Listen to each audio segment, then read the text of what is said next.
Hello, it's Sarah with Read the Entire Bible in a Year. Today we're on day 159 and we're starting the book of Job. We're going to read chapters 1 through 5 today. And something very important is going to be set up for us in the first chapter here. Something to recognize about this is what an allegory would be. Some people say that the book of Job is just an allegory, that he may have been a real person, but he's just being used as an example to set up the moral of a story. Or, maybe it happened to a few people in a few ways, but this is how you can understand this situation. The reality is the reality of Job. Job was a real individual. If you go into the book of James, for example, James actually uses Job as an example of our endurance, or an example of endurance for us, of loving kindness and mercy on God's part. An example of getting through things, of being steadfast, of continuing with Jehovah even when things aren't going great or really, really bad for you. An example of endurance and so much loving kindness. With this example, we can get through so many things. We see what Job's endured and how he's able to be successful. Very beautiful individual. And don't let people take away from the things that he suffered, endured, and worked through with Jehovah's help because of his relationship with and love for Jehovah. Don't let people take that away from you because they want to say, oh, it's just an example. The Bible helps us appreciate this is not just an example. The men that worked with Jesus 100% believed this person to be real and his experiences to be real. But what were those experiences? Before we read them and we say, I'd like to use an illustration. Say you have a fight with your best friend, really bad one, and you happen to be very, very allergic to carrots. Now, your friend knows this. You could die from eating carrots. Everybody knows it. And your friend, to make up with you, brings you a cake. She knows you're allergic to carrots. She knows not to put them in there. And she even says she didn't. But then this other person comes along and says, you know what? I heard she made you a cake, but I'm also telling you, she was so mad at you that she said she was going to put carrots in it and hide them so that you could even fall down dead. She was so angry and hateful to you. What would you do? Your best friend that you've known for years and loved is trying to make up and work things through with you, or just, be friendly, make a friendly gesture in it all. And now you got somebody making this horrible accusation that could take your life and ruin your life. Who knows what it could do to you? It could kill you that bad. And everybody knows about it, that this accusation has been made. So what are they going to do? Are they going to take sides? Oh, yeah. Don't trust her. Oh, no, she would never do that. She's your best friend. Or, I don't know what to think. How could I know? Unless somebody tests that cake. What are you going to do? You're going to sit there and just eat the cake because she said she loves you and she's your best friend, but then think about how she was talking to you the other day? She was really upset with you. Could have been possible? Could it have been possible? Or are you going to just say, hey, you know what?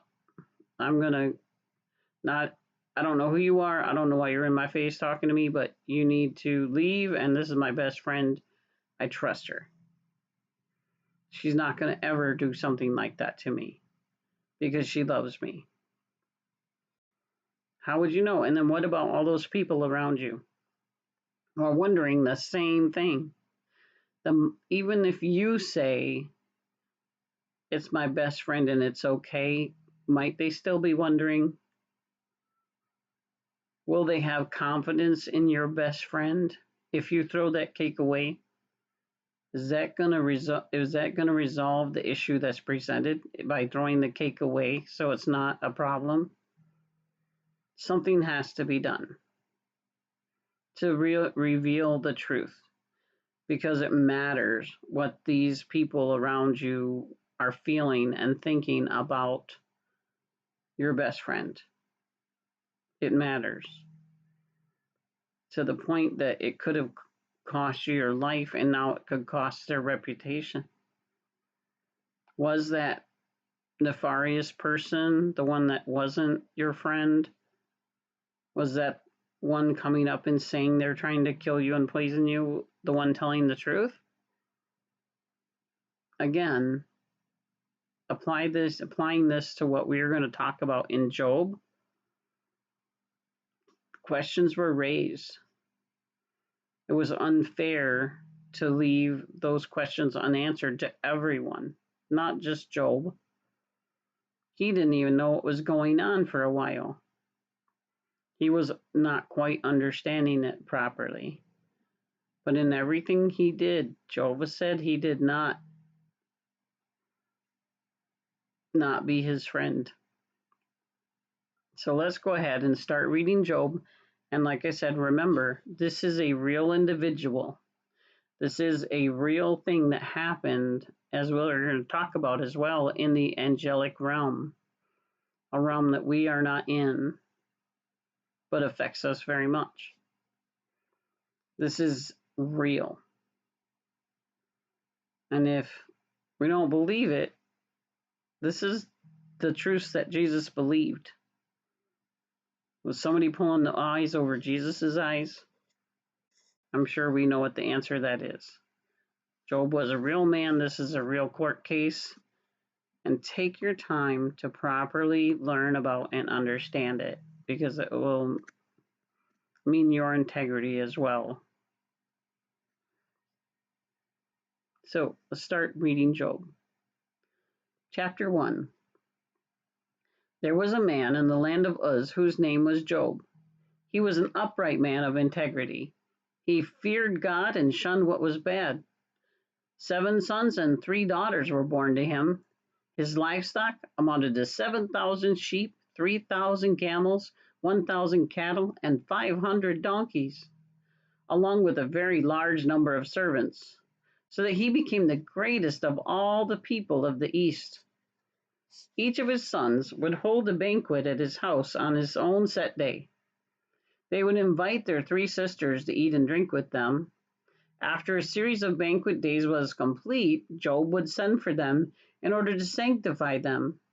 Then he would get up early in the morning and offer up burnt sacrifices for each of them. For Job said, "Maybe my sons have sinned and have cursed God in their heart." That is what Job would always do. Now the day came when the sons of the true God entered to take their station before Jehovah, and Satan also entered among them. Then Jehovah said to Satan, "Where have you come from?" Satan answered Jehovah, "From roving about on the earth and from walking about in it." And Jehovah said to Satan, "Have you taken note of my servant Job? There is no one like him on the earth. He is an upright man of integrity, fearing God and shunning what is bad." At that, Satan answered Jehovah, "Is it for nothing that Job has feared God? Have you not put up a protective hedge around him and his house and everything he has? You have blessed the work of his hands, and his livestock is spread out in the land. But for a change, stretch out your hand and strike everything he has, and he will surely curse you to your very face. Then Jehovah said to Satan, Look, everything that he has is in your hand. Only do not lay your hand on the man himself. So Satan went out from the presence of Jehovah. Now, on the day when his sons and daughters, speaking of Job again, were eating and drinking wine in their oldest brother's house, a messenger came to Job and said, The cattle were plowing and the donkeys were grazing beside them, and the Zabeans attacked and took them, and they killed the servants with the sword. I'm the only one who escaped to tell you. While he was still speaking, another one came and said, Fire from God fell from the heavens and blazed among the sheep and the servants and consumed them. I'm the only one left who's escaped to tell you. While he was still speaking, another one came and said, The Chaldeans, they formed 3 bands and made a raid on the camels and took them, and they killed the servants with the sword. I'm the only one who escaped to tell you. While he was still speaking, yet another one came and said, Your sons and your daughters were eating and drinking wine in their oldest brother's house. Suddenly a great wind came from the wilderness, and it struck the 4 corners of the house, so that it fell on the young people, and they were killed. I am the only one who escaped to tell you. At that, Job ripped apart his garments and cut the hair off his head. Then he fell to the ground and bowed down and said, Naked I came out of my mother's womb, and naked I will return. Jehovah has given, and Jehovah has taken away. Let the name of Jehovah continue to be praised. In all of this, Job did not sin or accuse God of doing anything wrong.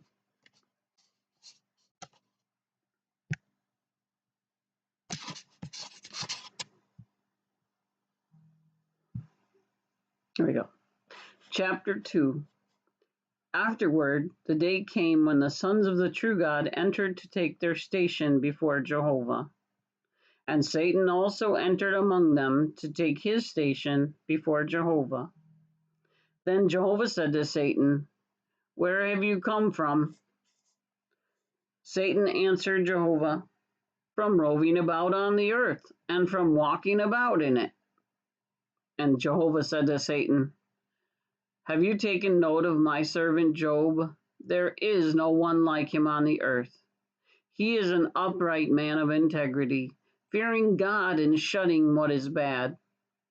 He is still holding firmly to his integrity, even though you tried to incite him against me, to destroy him for no reason. But Satan answered Jehovah, Skin for skin. A man will give everything he has for his life.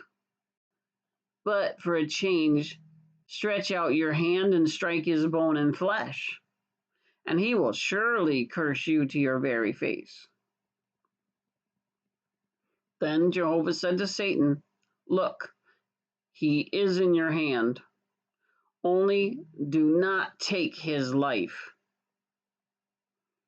So Satan went out from the presence of Jehovah and struck Job with painful boils from the sole of his foot to the crown of his head. And Job took a piece of broken pottery to scrape himself, and he was sitting among the ashes. Finally, his wife said to him, Are you still holding firmly to your integrity? Curse God and die. But he said to her, You are talking like one of the senseless women. Should we accept only what is good from the true God, and not accept also what is bad? In all of this, Job did not sin with his lips. 3 companions of Job heard of all the calamities that had come upon him, and each came from his own place: Eliphaz the Temanite, Bildad the Shuhite, and Zophar the Naamathite. So they agreed to meet together to go and sympathize with Job and comfort with him.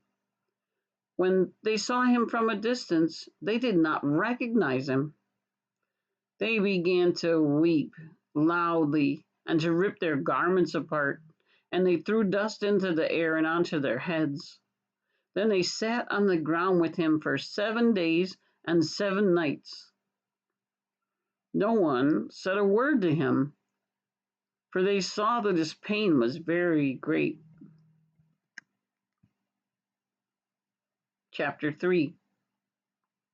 It was after this that Job began to speak and to curse the day of his birth. Job said, "Let the day perish on which I was born, also the night when someone said, a man has been conceived. Let that day be darkness. Let God above show no concern for it. Let no light shine upon it. Let the deepest darkness reclaim it. Let a rain cloud settle over it. Let whatever darkens that day terrify it. That night, let the gloom seize it. Let it not rejoice among the days of a year, and let it not enter among the number of the months.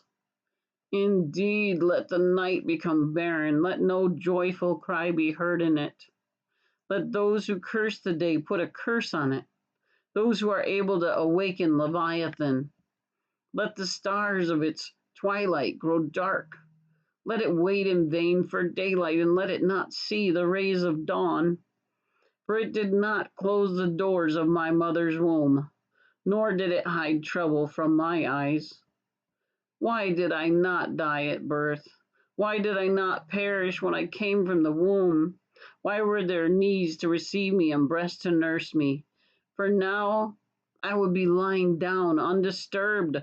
I would be sleeping and at rest, with kings of the earth and their advisers, who built for themselves places that are now in ruins, or with princes who possessed gold, whose houses were filled with silver.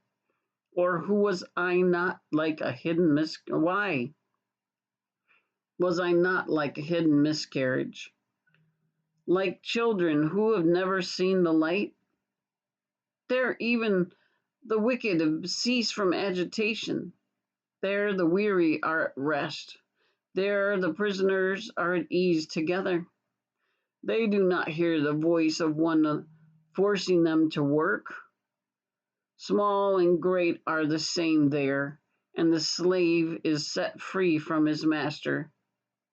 Why does he give light to one who is suffering, and life to those in bitter distress? Why do they long for death, but it does not come? They dig for it more than hidden treasures, those who are rejoicing greatly, who are happy when they find the grave. Why does he give light to a man who has lost his way, whom God has hedged in? For in place of my food comes my sighing, and my groaning pours out like water. For what I have dreaded has come upon me. What I have dreaded has come upon me, and what I have feared has befallen me. I've had no peace, no quiet, no rest, but troubles keep coming. Eliphaz the Temanite then said in reply, "If someone tries to speak to you, will you become impatient? For who can hold back from speaking? True, you have corrected many, and you have used to strength the weak hands. Your words would raise up anyone stumbling, and you would strengthen those whose knees were buckling. But now it has happened to you, and you are overwhelmed. It touches you, and you are dismayed. Does your reverence for God not give you confidence? Does your way of integrity not give you hope? Remember, please, what innocent person has ever perished? When have the upright ever been destroyed? What I have seen is that those who plow what is harmful and those who sow trouble will reap the same. By the breath of God they perish, and through a blast of his anger they come to an end. The lion roars, and a young lion roars, but even the teeth of strong lions are broken. A lion perishes for lack of prey, and the cubs of a lion are scattered. Now a word has been brought to me in secret, and a whisper of it reached my ear. In troubling thoughts during visions of the night, when deep sleep falls upon men, a terrible trembling came upon me, filling all my bones with dread. A spirit passed over my face, the hair of my flesh bristled. It then stood still, but I did not recognize its appearance. A form was in front of my eyes. There was a calm, and then I heard a voice. Can a mortal man be more righteous than God? Can a man be cleaner than his own maker? Look, he has no faith in his servants, talking about God, and he finds fault with his angels. How much more so with those dwelling in the houses of clay, speaking of humans, whose foundation is in the dust, who are crushed as easily as a moth. They are completely crushed from morning to evening. They perish forever, and no one takes notice. Are they not like a tent whose cord is pulled out? They die without wisdom. Call, please. Is there anyone answering you? To which of the holy ones will you turn? For resentment will kill the foolish one, and envy will put the simple-minded to death. I have seen the foolish one take root, but suddenly his dwelling place is cursed. His sons are from safety, far from safety, and they are crushed at the city gate, with no one to help them, no one to save them.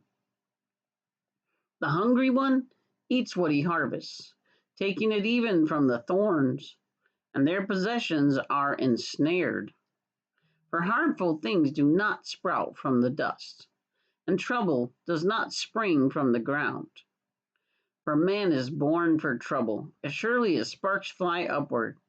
But I would appeal to God, and to God I would submit my case. To the one doing great and unsearchable things, wonderful things without number. He gives rain to the earth and sends waters upon the fields. He raises the lowly up high, and he raises up the dejected one to salvation. He frustrates the schemes of the crafty, so that the work of their hands does not succeed. He catches the wise in their own cunning, so that the plans of the shrewd are thwarted. They meet with darkness during the day, and they grope about at midnight as if it were night. He saves from the sword of their mouth, saving the poor from the hand of the strong, so that there is hope for the lowly, but the mouth of the unrighteous is shut. Look, happy is the man whom God reproves, so do not reject the discipline of the Almighty.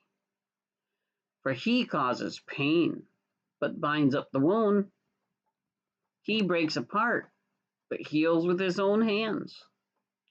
He will save you from 6 calamities. Even the 7th will not harm you. During famine, he will redeem you from death and from the power of a sword during war. You will be protected from the lash of the tongue, and you will not fear devastation when it comes. You will laugh at destruction and hunger, and you will not fear the wild beasts of the earth. For the stones of the field will not harm you, and the wild beasts of the field will not, or they will be at peace with you. The wild beasts of the field. You will know that your tent is secure, and nothing will be missing when you inspect your pasture. You will enjoy many children, and your descendants will be as plentiful as the vegetation of the earth. and you will still be strong when you go to the grave, like sheaves of grain gathered in their season. Look, we've investigated this, and it is so. Listen and accept it. Now, think about what's happening there. It's very important to recognize that this was not a good angel that was speaking to, was it Eliphaz the Temanite? My screen isn't working, so I'm not able to read it right now. But I'm pretty sure it was Eliphaz the Temanite speaking here first. And he was recounting that he had had someone speak to him that was not human, and the things that they were saying to him. But if you think about this, first of all, it was some kind of scary appearance, and God doesn't do that. But then, when the things he was saying, it was actually pushing them and slanting them. When he was talking about things like God blesses people, the upright, he was speaking truthfully there. He was alluding rather to Job and the blessings that Job had, a huge family, 10 children, being kind to other people, helping other people, harvest crops coming in, had a good time, helping those who were hungry, having a secure tent. No one is missing out of their pasture, even as though you're having a good experience with animals, wild animals around you. And yet he's slipping in these things about, well, if you were really like that, then, or if the person's really like that, then they shouldn't have this problem. Look, we've looked at this. We know it's so. Listen and accept it. Because you know that if somebody's being faithful to God, they shouldn't be having those problems, right? Basically, that's what they're saying here. You know your tent is secure. You know you're going to have all these children. You know you're going to be strong when you go to the grave. Well, Job's not that way. He didn't use Job's name, but the man knew exactly what was being talked about here. And now he's telling Job, I remember you were so good to people. I remember you didn't let your hand rest helping people, and yet look at what's going on now. Are you getting paid back? Because God's not going to pay back righteous, good people in bad ways. So what's the problem here? Not a loving thing for a friend to do when you're in so much pain, to be accusing you, and then to especially be doing it as though someone were helping him be righteous or more than what he was able to provide at the time. So very not loving. And then also I wanted to make sure I talked about Job's wife. Remember when she said to Job, curse God and die? Or are you still holding fast to your integrity? That's the only place I believe that it mentions that. Go ahead and research that. Be a nice thing. But if you think about, Job wasn't the only one affected by these things. All her children were killed, all of their livestock, all of their servants. Obviously, they cared about all of them. They knew about all of them. Every single one of their lives affected them. While Job was out helping people, no doubt she was there with him as his companion. So all of these things befell her too. And Job was the one that was commended for the kind of relationship that he had with God. Doesn't mean he had a wife who was trying. Doesn't mean, or rather didn't have one. It doesn't mean that she was failed in any way to not be his equal as his wife. But that's not what happened at the moment. She was crumbling. And perhaps she was having some really heavy wild talk at the time. So Jehovah knew what would have been in her heart as well. So when things are really bad, hold on to Jehovah. Don't let somebody bully you or accuse you or push you around. Don't let that wild talk go crazy with yourself. And hold on to Jehovah like Job was trying to do.